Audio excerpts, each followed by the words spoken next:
friends, my topic is role of physiotherapy in COVID-19. Yes, in this pandemic, the role of physiotherapy also plays an important role. So, let's have a brief idea what is the role of physiotherapy in this pandemic. So, the role of physiotherapy in COVID 19 is what is COVID 19? COVID 19 is an infectious disease caused by a novel coronavirus named SARS and COVID 2. It belongs to the family of coronavirus, which are positive stranded RNA viruses. Ecologically diverse, circulates in the human and animals. Animal coronavirus evolve and infect the people and then spread between people, that is human to human transmission, SARS and MERS. In India, first case was reported in Kerala on 31st January with a travel history from Wuhan, China. As on today, highest number of cases are reported from Mumbai, Ahmedabad, Delhi, Pune, Chennai and Kolkata. India currently has the fourth highest number of confirmed cases in the world. Characteristics of the coronaviruses are 1 to 2 days on the non-porous surface and 8 to 12 hours on the porous surface. Here the mode of the transmission of coronavirus shows that by sneezing of the human, the droplets are spread and these droplets by direct or indirect contact through human and coronavirus occur. Incubation period and clinical manifestation of COVID-19 are incubation period ranges from 2 to 14 days with the median time of 4 to 5 days exposure to the symptoms. The serial interval for COVID-19 virus estimated to be 5 to 6 days, while for influenza the interval is for 3 days. The reproductive number, that is the number of secondary infection generated from one infected individual, is between 2 and 2.5 for COVID-19 virus, higher than the influenza. Preventive and control for COVID-19 are general preventive measures are, that is the hand hygiene, cough, environmental sanitization, use of PPE, that is the personal protective equipment, social distancing, screening, quarantine, surveillance and preparedness. Hand hygiene and cough etiquettes and environmental sanitization. Here are the do's. Wash hand with soap and water regularly at least for 40 to 60 seconds. If soap and water is not available, then use hand sanitizer that should have at least 60% of alcohol.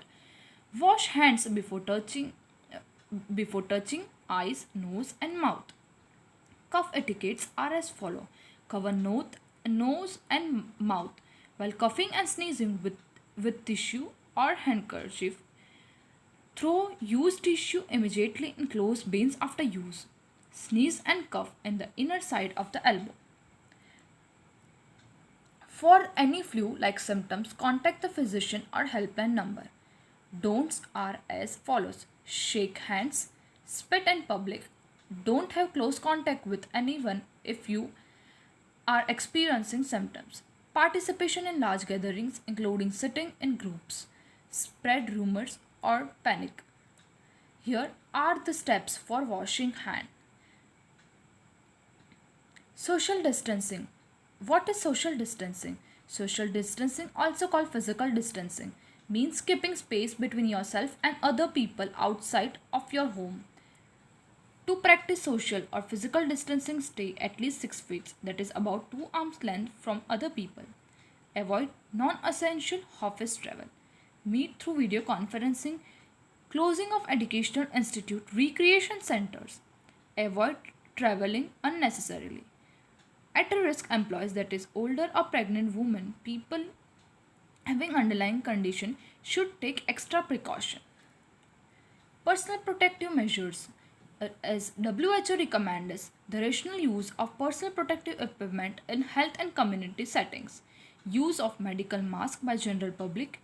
Only wear a mask when a person develops a cough or fever, when visiting a healthcare facility, when you are caring for an ill patient. Choose family contact of suspect and confirmed case. Precautions. Here are the precautions. Mask should be changed after every 6 hours as soon as it becomes wet. Dispose the used mask. A mask used by the patient, caregiver, close contacts during home care should be disinfected using a bleach solution, that is the 5% or sodium hypochlorite solution 1%, and then disposed of either by burning or deep burial. Hospital setting are as follow: use of N95 respiratory mask at triage area, screening area and doctor chamber by nurse, doctor, paramedical staff. Use of complete PPE, ICU, critical care, laboratory and ambulance. Personal protection: no healthy care workers should enter the critical care area without wearing the proper and complete PPE. Role of mechanical ventilation. Here, the role of physiotherapy plays an important role. Failure of standard oxygen therapy, patient with altered sensorium, profound shock, or convulsion. Only invasive mode of ventilation. How to prevent the droplet infection during intubation. Intubation by skilled person, that is the oral intubation, should be done after giving muscle relaxant to avoid coughing, ideally by video laryngoscopy if available. Closed suction catheter should be used and filter and the circuit should be used. Ventilator setting should be either by the option 1 or option 2. Assist the volume control ventilation, assist pressure control ventilation, and SIMV, that is synchronized intermediate mode of ventilation with PSV. FiO2, that is the 100% for 1 hour and then reduced a rate of 20% up to 40% by observing SpO2 and arterial blood gas analysis. Tidal volume, that is the 6 ml per kg of ideal body weight, that is low tidal volume. PR, that is the pulse rate up to between 35 per minute based on the patient own respiratory rate. PEEP starts from 15 cm of water and decrease by 2 cm of water up to 8 to 10 cm of water. Keep very close observation of blood pressure and urine output. Inspiratory and expiratory ratio should be shorter or equal than 1:2. Avoid disconnecting the patient from the ventilator, which result in the loss of PEP and atelectasis. Use a 9 catheter for airway suctioning. Ventilator settings for pressure hypercapnia, that is the pH should be 7.3 to 7.45. If less than 7.3, then increase the respiratory rate. If less than 7.2, give soda bicarbonate. If more than 7.45, then decrease the respiratory rate. What are the basic protocol for weaning off? Psychological preparation and assurance to the people, avoid sedation, keep the patient in head up position. Here are the weaning criteria are as follow: clinically no fever and hemodynamically stable. Criteria to put the patient on weaning mode, that is FiO2 less than 0.40%, peak expiratory ratio, that is the 8 cm of water, respiratory rate is less than 25% per minute, SpO2 90 and in pregnant women for more than 95.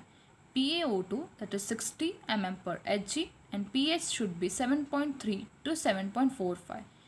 What are the complications? Here are the causes for complication are endotracheal tube, mechanical ventilation, prolonged immobility, nutrition problem and O2 toxicity.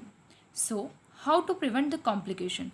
Head should be in up position, new ventilator circuit in each patient, low molecular heparin, that is 5000 unit SC twice a day. Turn patient every 2 hourly and proper nutrition should be given. Here are the prevention of complication, that is anticipated outcome are given by the WHO, and what are the intervention. So let's see. Reduce the days of invasive mechanical ventilation.